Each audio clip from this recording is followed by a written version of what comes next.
السلام عليكم ورحمة الله وبركاته.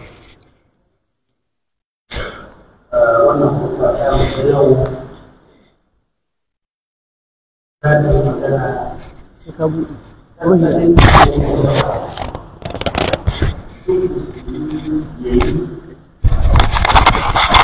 da kuma shiga cikin kabari da bayanin wasu ɓangarori guda 9 wanda zai yi, wanda yana daga cikin abin da zai sauƙaƙe ma mutum haɗuwa da mahaliccin shi Allah. Godiya ta tabbata ga Allah wanda ya sanya mutuwa ta zama abin lura da tunatarwa ga duk mai rai. Allah da ya yanka mutuwa ya azata akan duk wani abin da ya halitta, wannan da ya ce duk wanda a bisa bayan ƙasar nan zai ƙare kowa. Kuma ubangijin nan da ya ce ma annabi Muhammadu sallallahu alaihi wasallam, lalle kai za ka mutu kuma lalle su za su mutu, da magana ta ƙare. Idan an ce annabi shugaba halitta Allah, limamin annabawa da manzanni, wanda Allah ya aiko rahmatan lil alamina, to shi ma zai mutu, zai koma ga Allah. Kira da aminci Allah su tabbata gare shi, yayyan wanda ya hore mu da yin tattali gabanin mutuwa, kuma ya farlanta mana mu nemi yarda Allah gabanin kucewa. Da an bari an kuce, kura ta kai bango, abu ya lalace. Idan ka bari sai mutuwa, ko kuma sai sadda mutuwa ta zo, sadda mutuwa ta zo ba dan tawaye, ba tsakera kowa. Kuma sadda mutuwa ta zo, abinda ɗaya bawa zai ce rabbir ju'uni la'alli a'malu salihan fi ma taraktu, ubangiji kuma da ni in aikin kware na abinda ni bari, a ce kalla ba a mai da kai. Annabin da ya ce mu yi tattali sallallahu alaihi wasallam, kuma ya ce mu tuna mutuwa kowane lokaci, da alayensa da sahabban shi waɗannan da suka yin aiki kullum don tsoron kucewa, kuma kullum suna tsoron mutuwa ta afko musu ba cikin shiri ba, saboda ita mutuwa zo ma mutum za ta yi ba sai ya shirya ba.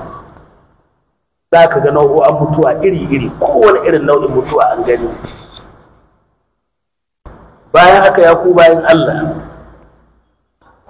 lallai dai mun jiya mutuwa ba makawa sai ta zo, kuma kowane mu abin da Allah ya ce rai ba ta san ma za ta kasibu gadan, wala ta dari nafsun bi ayi ardin tamut. Kowace rai ba ta san mi za ta yi ba gobe, kuma kowace rai ba ta san wace ƙasa za ta mutu ba, yaushe za ka mutu, a wani gari za ka mutu, baka san wannan ba. Tana yi wa an rubuta maka mutuwa can cikin daji, sai ubangiji ya sa ka tashi, mota ta ɗauke ka, in ta wace motar sai ka gangara sai daidai wurin nan inda an ka ce sai mala'ika ce na an, kana zuwa sai ka isko mala'ika, sai an shi rayuwa ka an gaba. An kawo lokacin annabi Sulaiman alaihi salatu wassalam, iskar da yake hawa, to zai hau iska daga Falastinu zai je wurin aiki a Hindu. To akwai wani mutum ba a rubuta shi ba, ya zo ya yi ta neman alhorma a sashi. Aka ce malam ba a rubuta ka ba, ya yi an ka kai ma annabi Sulaiman alaihi salatu wassalam. An ka ce ya kai annabi Allah, ga wani mutum nan ba a rubuta da shi ba, an yi ya ce a yi mashi alfarma. Sulaiman ya ce a kirawo shi, bawa Allah kai hankuri, ba a rubuta da kai bai ce ya annabin Allah taimaka mani don girman Allah. Annabi Sulaiman ya bada umarni ne ce a sa shi. Ana zuwa to a kaga ai annabi Allah shi zai fara sauka. Annabi Sulaiman ya sauka sai ya ga mala'ikan mutuwa. Mala'ikan mutuwa ya ake ciki, ya ce a'a wani na nan cikin jirgin ka, shi cikin iskar ka da ka hau, shi ne ka jira ya sauko nan. An ka ce an shirya mutane na ta wuciya, ana kawwa ga wannan bawa Allah, yana kawwa daidai nan kif ya faɗi yake yi. Sulaiman ya duba ya rasu, an ce ya rasu, ya ce Allahu akbar. Kaga shi annabin Allah ne, ya san abin da ya gudana. To in an ka rubuta mutuwa, wani shi ɗaya an ka rubuta ma mutuwa, dalilin shi sai motar ta yi haɗari, sai kaga shi ɗaya zai mutu. Inda an ka ce za ka mutu, wallahi tallahi babu wanda zai hana. Kamar yadda ranar da an ka ce, to kuma shi kenan. Kamar yadda in lokacin ya cika, sai dai a bi magani, likitoci su yi iyayensu, amma in tun likitocin duniya za su taru a kanka, to ba su iya hana ka ta iya ga Allah. Ranar da ajalin ya zo, to Allah ya ce ba a iya gabata kayan ajali, amma kuma wala ista'khiruna, kuma ba ka iya jinkirta, babu wata dubara da agare ka nan. Ba ka ita mutuwa babu makawa. Qul innal mauta alladhi tafirruna minhu fa innahu mulaqikum. Ka gaya musu wagga mutuwa da kuka gudu, to za ta cimma ku. Kowa an yi ta faɗi nan, wani bawan Allah shi saboda tsoro zai shiga mota, aka yi da shi wallahi tsoron mota ya kai da ta faɗi da shi. Amma wai da Ubangiji ya rubuta mota za ta kashe shi, an sauke shi ya zo wani wuri yana tsaye can gefen titi, sai ga mota ta kuncike, ana kauce malam sai ta ɗage shi, sai da ya yi sama ya kwaɗo cikinta, an ka ɗauke shi matacce. Allah ya yi ikon. Wa man lam yamut bisayfi mata biduni ko bi gairi. In baka mutu da takobi ba, da wani abu zaka mutu. Tanawwa'atil asbabu wal maut wahid. Dalilan mutuwa suna nan daban-daban, mutuwa guda ce. Ya kai mutum na bisa abin hawa ya mutu, ya kai mutum yana tsaye ya baɗi, ya kai mutum yana zannana a cire rai, ya kai mutum ya shiga makewan shi kenan a cire rai, ya kai mutum ya yi sujada shi kenan. Kwanan ga an kawo wani bawan Allah ya yi sujada, ya ɗauko yana koma sujada ta shi kenan ya ce. Ita dai mutuwa ba makawa, tana nan ta yi. Ƙarfin mai ƙarfi bai iya ture ta. Har yanzu mala'ikan mutuwa da Allah ya ka aikowa da jekadun shi waɗanda ka zowa, to ba a samu tsagera ba a yi shi ba. Sai dai ana tsammanin kowanka karni 2020 da nawa a yi shi, amma dai can ba a yi shi ba. Dubi dai Fir'auna, wai shi don ɗagawa, in dai ɗagawa duniya babu kamar Fir'auna. Yayi ta abin da yake annabi Musa ya yi addu'a ya ce ina zuwa, sai lokaci ya yi. Amma ran da ta cika, Allah ya ce ma Jibrilu, to yau ba Fir'auna wanda ya dame ku abin da ya kai, to yau ta kare mashi, saura kaɗan na ba mala'ikan mutuwa dama da je karɓo man shi. Allah ya za a karɓe shi? Ce a can cikin ruwa za a cire rai shi, cikin ruwa.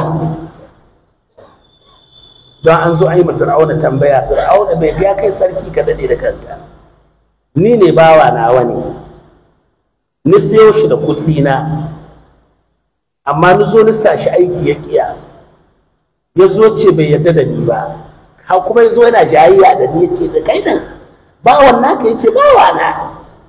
Fir'auna ya ce to ai ni wanda in ni ne dunkule shi zan in je ba ruwa ma duk abuta. Sai ce to shi kenan an gaba, ashe mala'ika ne ya zure shi. Sai Ubangiji ya ce ta dunkule Fir'auna a je ba ruwa. Gidan Fir'auna wai shi don ɗagawa ba kamar shi, har cikin ruwa ne ta bi shi, bai haiba ta makare shi na, bai kai ga abin da ya ni ba. Mi yayi nihi? Ya yi nihin wani kisan gilla da zai yi, zai kashe bani Isra'ila fiye da su 500,000, ya yanke musu hukunci kisa ce gaba ɗaya. Innahum la shirzimatun qalilun, yan jama'a ci tsiraru kuma muna fushi da su, don haka na yarda duk a kashe man su gaba ɗaya da matansu da mazansu. Da haka Fir'auna ya ta cikin wushi. Fa amma ina sai da ya ga duk ikon shi, mutumin da an ba shi dama ya cira sama ya cikin ruwa, ya diba ba dogari na baya ba dogarai na gaba, askara da ka tsaro ne kowa ana iyo da shi cikin ruwa, ana nutsewa ana ne. Ya kira abin da yake kira Fir'aun, ya ce a'a to nan ne fir'auna ya ga alamun mutuwa ce to la ilaha illa allazi amana bihi banu isra'ila wa ana minal muslimin. To yanzu kam amma duk sanda buɗe baki jibril sai kwaso kasa ya zuba mishi da baki sai ce yanzu kam na yarda ƙarya nake ni ba Allah bane, babu Allah abin bauta ma sai wannan da bani isra'ila sun kai imani da shi, kuma yanzu ni musulmi ne. Ina fir'auna ya sa an ce wala tamutunna illa wa antum muslimun. Duk abu ga ka yadda ka mutu sai kana musulmi wallahi. Ya ayyuhal ladina amanu taqullaha haqqa tuqati wala tamutunna illa wa antum. Lahi ina mamaki. Lahi ina mamaki wai saboda duniya ga wagga duniya da yau kai ne gobe ba kai ne ba. Kai ka yadda ka je ga bokaye. Kai ka yadda aje ai maka duba. Kai ka yadda ka je ga masu sihiri. A'a ka yadda a kashe maka wane yan daba gare ka ku kashe keman wane. Ya ilahi, wai ka yadda da haka ne?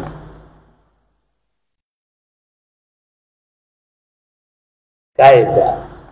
To fir'auna sai ce wa ana minal muslimin, sai Allah ya ce al'ana ka yi datti.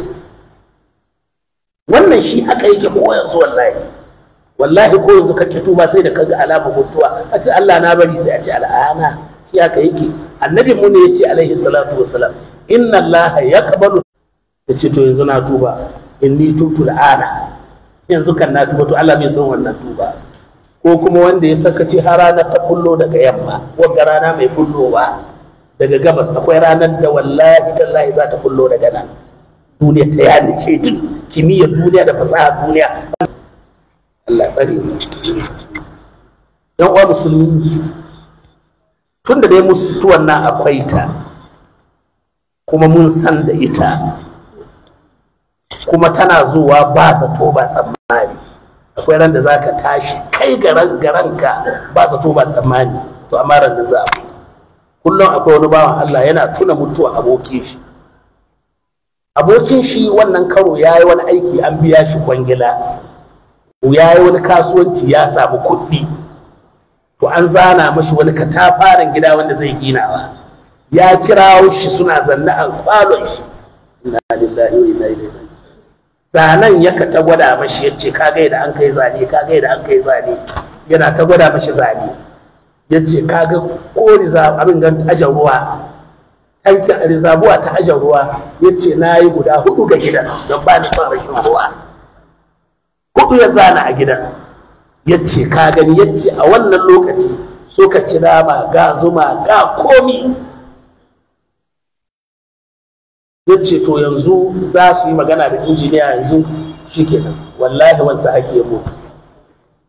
To shi abokin ya ce ni dai ban ga alamar mutuwa ba, bai ce man ko kan shi na ciwo ba. Matan an ka tambaye suka ce wallahi mu bai ce mana. Ka gani ba sai an yi rashin lahiya, balle ka ci to bari in ga rashin lahiya shi ka to mara lahiya gashi nan kwance. Gashi nan kwance ya daɗe yana jiya, kullum ana zaton shi zai rasu sai wani ya rasu. Ko kwana 3 da na wuce za ta yi abin nan jana'iza kan ba. Akwai wanda a kwance shi wani kawo mu da a kwance kullum cikin rashin lafiya, ta amma Allah ya zai ɗauki wani ɗan wanshi lokaci guda. Shi gashi ya daɗe kullum sai an taye sai an kwanta. To haka ne yake, da ka mace ai kana lahiya ko kuma mutuwa. To kwanaki wani mai jinya nan ya zo yana jinya sai ya tafi gida ya sabo kuɗi da canniya, ya hau mashin ɗin ya yi haɗari, shi ya mutu, wanda ya tuka shi bai mutu ba. Cikin hanyoyin shiri ɗin nan da Allah da kuma shirin zuwa mutuwa akwai hanyoyi kamar haka. Ta ɗaya, gyara tauhidi da aƙida. Gyara tauhidi, inganta aƙida din nan da mai Allah ya ce illa man atallaha bi siratal mustaqima din nan, to kad wasu hanyoyi shikenan ka bace. Wannan shi abin farko, gyara aƙida, gyara tauhidi, nisan ta shirka da kowane dauki. Wallahi Allah bai karɓar shirka, bai yarda da mushriki. Wannan shirka hadari ne, ka hana kanka kuma ka yi tsaye naka ka hana shi. Wallahi duk wanda za ka yi ka hana naka. ba ku wani wasu ɗiya abinda sun kai kuma mun ce ya yi kyau. Wani boka ne mai duba, babansu ya tasirantu da mai diban nan, duk abinda zai sai ya diba mashi. Sun yi baban ya bari, sai suka ce to cikin mataki bari mu hana mu raba wagga alaka. Ai zuwa sun kai yana gaban babansu, bokan sun ɗauke bokan sun kai azashoyi suka ce kai ka sake zuwa nan shi kenan. Baban ya yi ta kuka ya ce sun ci mutunci ne, amma ba cin mutunci ba ne, don suna faɗa su kare ubansu daga wuta. Na biyu ‘yan uwa, tsaye da ibada wadda don ita an kalice mu, kuma khalaqatul jinna wal insa illa liya'budun. Wadda ibada mu tsaye da ita ba da wasa ba.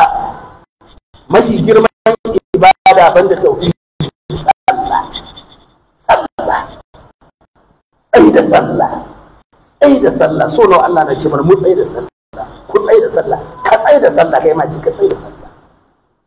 Kuma da sallan nan ita inda hadari yake ba yin sallah ba, kowa hadin musulmi yana sallah, amma dai tun da gaban manzo rahama alaihi salatu wassalam wani yazo yayi sallah gaban annabi sallallahu alaihi wasallam, yazo ya ga da manzo Allah sallallahu alaihi wasallam, annabi ya ce kai irji fa salli fa innaka lam tusalli, malan kai ko ba kai sallah dan ba kai sallah.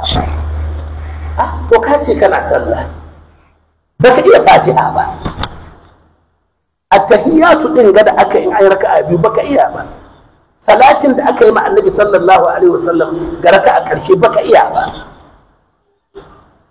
ba ruwanka da malamai. Ai mai askari cewa wanda aka riba duniya da lahira wanda ya samu rabon biyan malamai da tambayar su, wanda aka bafe wanda ya girman kai ba ruwan shi da malamai.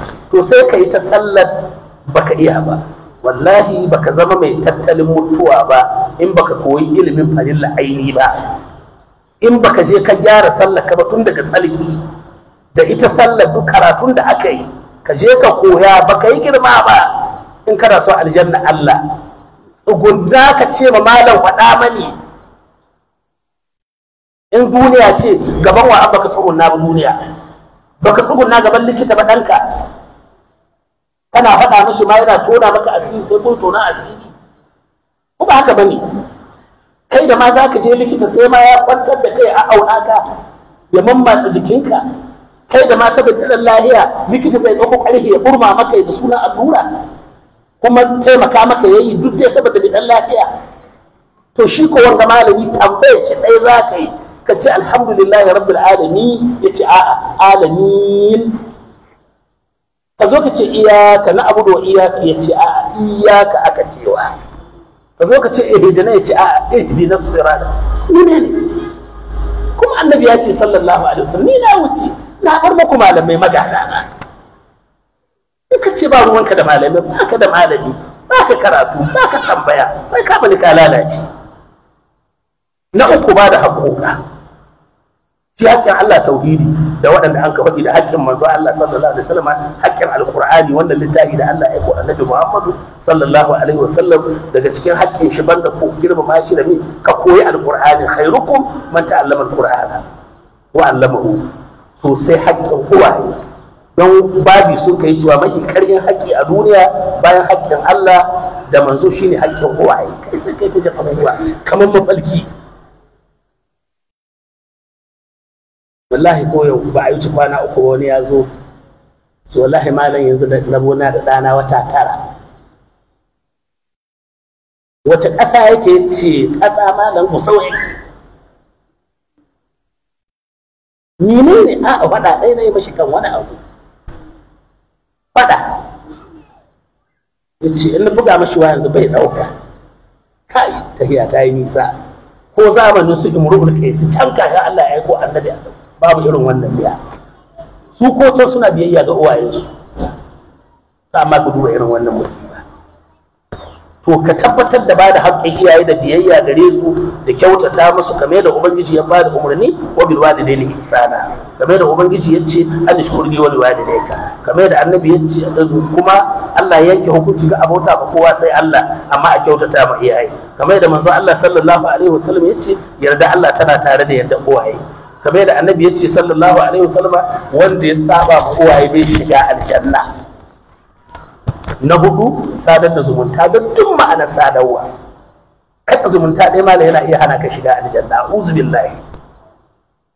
Allah cewa yayi kusa in kun ka bada baya kun ka idin karantarwar littafin Allah da manzo da sunnar manzo sallallahu alaihi wasallam, to ku yi banna a bisa bayan ƙasa, ku kakkace zumuntocin ku. Wani rima ba kai zumunta ba, a'a wasu sun ma faffaske ta, sun kakkace ta. Sai ubangiji ya ce kai shi ya hudi bai bari annabi ya bari ba. Sai ubangiji ya ce subhanahu wataala ulaika allazina la'anahumullah, masu kaɗa zumunta su ne waɗanda Allah ya tsine musu, ya ɗebe musu albarka, in ji shi Allah. Mataki na farko ba a san mahu, kuma wanda duk kaɗa zumunta shedan ka shigowa ya kurutar da shi, duk abinda malamai za su waɗi shi bai gyarawa. Sannan wa ama absarahu, kuma Allah ya makamtar da ganin su. Sai annabi ya zo alaihi salatu wassalam ya ce la yadkhulul jannata qa'iqu rahimin, wanda ya kaɗa zumunta bai shiga aljanna. Nan wani ya ce ya rasulullah, na kaɗa zumunta amma guda ce, wata amma a gare ni yan babana ba ta so na ba ta kaunata, na je ni da aure ta je ta soke ni ta baɗanta, ta yi man kaza ta yi man kaza, ni ko na kace mata, shi ina da hujja. Ce ai in ka mutu bisa da haka ayo ne ka ga baka shiga aljanna. Silman ka da haka wanda ya kace maka ka sadan mashi. Sannan wanda wannan wani an ce Ibnu Abbas an ka koka ma wannan.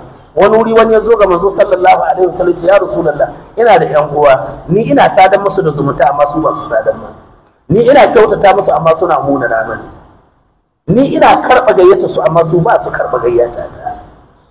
Shin ya zan yi? Yace ci gaba da abin da kake, Allah zai taimake ka a kansu, kuma Allah zai dora ka a kansu, kamar suna kana sheka musu doka mai tsayi. In mun zo insha Allah da baya waɗannan abubuwa, yanzu dai mun faɗi abubuwa guda hudu daga cikin abin da an maganin mutuwa.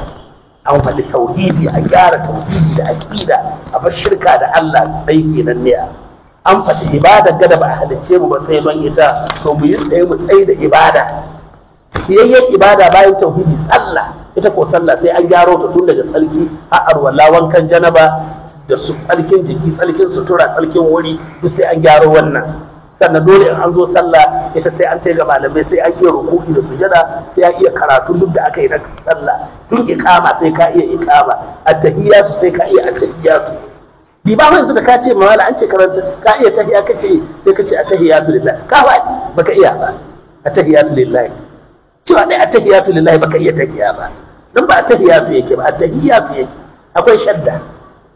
To balle Fatiha, shaddodin nan na Fatiha ka zo ba ka sa su, kaga bai yi ba, kuma ga malamai bincike waɗanda zaka je su koya maka.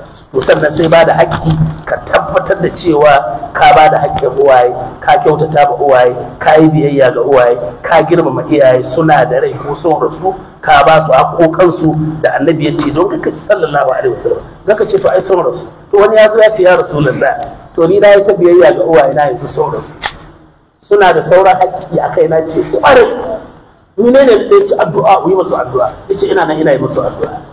Ya ce ko akwai haƙƙi na biyu, sadar da zumuntar da ba a sadarwa sai da su, inda duk kasan suna sa kawa a sadar, sai kai ma ka je ka sadar. Ya ce babban magana. To shi ke na ya rasula, na ce akwai saura, ikiramu sidiqi ma, wanda ka san abokin babanka ne, to ka girmama shi, ka so shi, ka kaudace shi, ka ziyarce shi, ko abokiyar innanka, ikiramu sidiqi ma. Sannan silatul rahimin lati la tusama illa bihi ma, duk zumuntar da in ba dan uwayen nan ba a sadar da ita, to ga ka bari ta kace. To sannan can wani an ka ƙara da yi musu sadaka mai gudana, sun wahala da kai, sun rasu, yanzu Allah ya maka baiwa, to bata kwace ba, gina musu abin da ya sauƙaƙa, masallaci ko makaranta ko wani aiki na alkhairi, ko ka gina da kai da su, ka zo ka gina masallaci ka ce Allah da ni da mahaifina ko mahaifiya, ko ka yi masu makaranta, ko a dasa icce, ko a gina rijiya, ko in ba su wannan kenan. Sai kuma in ba su yi hajji ba, kai yanzu Allah ya hore maka kayi hajji, to ka je ka yi musu hajji, ko ka tura a je a yi musu hajji ko umra, wannan zai su da haƙoƙa. Insha Allah in mun zo za mu ci gaba. Allah ka yi mana muwafaka, Allah muna roƙonka ka kawo mana sauki, ka kuranye mana abin da ya sauka cikin mu na fitinoni da jarabawa da rashin kwanciyar hankali, kisa, sata, fashi da makami. kwaci kama mutane, garkuwa da mutane. Ya jama'a wannan alamun ya za mu je kanmu. Dan adam na tsoron kada a kama shi. Dan adam wanda mai kima, wanda Allah ba ma musulmi ba, jimlar dan adam yace wala karramna bani adama. Ko kafiri wanda bai taba bi ma Allah sujada ba bai halatta a kame shi ba, a je a to a ce musulmi kama shi. To ba musulmin ma to kowa bai hita ba, a kame sarakuna, liman mai manyan mutane, 'yan siyasa, jami'an tsaro, kowa bai tsira ba, a kame a tahi da mutum cikin dajin Allah, a azabtar tarihi kuma da mu cikin aminci. Ya rabbal alamin, Allah ba mu da ƙarfi, ba mu da dubara. Inna lillahi wa inna ilaihi raji'un. Allah mun shiga mawuyacin hali. Aika ma mutane cewa miliyan kaza aka so ku kawo, kuma dole komi za ku sai kun kawo. Wallahi al'azima akwai wanda kauyen su garan da sun ka haɗa kuɗin da za su biya duk garin ba mai ciya goma wanda ya rage. Ba wanda ya rage yana da ciya goma ta a cikin sun tattara. Kuma abin mamaki wani an ka zo da shi kuma madadin su ya saye hacin su sun gaba da kuɗi. Ya saye gaba ɗaya an ka ba da kuɗin fansa. Suka wayi gari ba su da komai. Duk suka yi ta wurin gida. Jama'a ina wannan musiba? Shin wannan musiba in ta ɗore aka yi ruwan sama ba aka akwai matsala, akwai jarabawa. Allah muna roƙonka ka taimaka wa musulmi waɗanda ba shi yadda ma wasu har sun bar gidajensu, wasu ba su iya kwana cikin gidajensu da muka kwana. Allah ka zama tare da su. Waɗanda ba su da abinci Allah ka ba su. Waɗanda suke da matsaloli a masaukansu. Yanzu wani muna son ruwa, shi tsoron ya kai ruwa su zo yanzu. To Allah ka kawo sauki. Waɗanda ba su da lafiya na gidan da shi da asibitota muna roƙonka Allah ka ba su lafiya. Yan gudun hijira Allah ka zama tare da su, ka mai da su cikin gidan da jinsu. Wani ɗan gudun hijira ƙauyen shi da tunkashi shi da rugashi wallahi ya isanta da Abuja. In ka gane shi kusa wannan cikin lalura kake, cikin lalura ce da an taimaka mashi in dai garin suna zanna lafiya ya isa ya koma can niya. To Allah ka zama tare da su. Allah ka zama tare da musulmi da du'a cikin tsanani da waɗanda jarinsu ya ƙare. Allah ka zama tare da mutanen Gaza da Falasɗin. Allah ka zama tare da su. Allah ka ba su mahita bisa ga halin da su. Marigayenmu maza da mata Allah gafarta musu. Kamar yadda aka sani akwai babban limamin Maut wanda aka yi garkuwa da shi, aka daɗe ana yi mashi addu'a kuma gashi ya waye gari an kashe shi. To Allah ka karbi shahada shi da shi da iyalan shi waɗanda an ka kashe. Za a haɗu lahira da su da shi da kowa. To Allah ka karbi shahada shi. Sauran waɗanda suka rasu kuma duka waɗanda aka kashe Allah ka yi musu rahama. Allah ka gafarta musu. Cikin waɗanda Allah ya mu'assasa wanda kanansu da Allah ya ma rasuwa, Allah ka ji kanshi da rahama. Akwai wata koyi Allah Hajiya Ade, wata siyasa da Allah ya karba, ita ma Allah gafarta mata. Akwai marigayenmu maza da mata waɗanda mun ka sani da waɗanda ba mu sani ba, muna roƙonka Allah ka gafarta musu, ka lullube su da rahamarka. Marasa lafiya mu na gidan daji da asibitota muna roƙonka Allah ka ba su lafiya. Akwai alƙali Ibrahim mai gandi ƙaura wanda a kwance na asibiti, Allah ka ba shi lafiya. Akwai ɗan ƙaramin ladanin wannan masallaci shi ma da a asibiti, Allah ka ba shi lafiya. Marasa lafiya na gidan daji da asibitota Allah ka ba su lafiya. Wassalamu alaikum.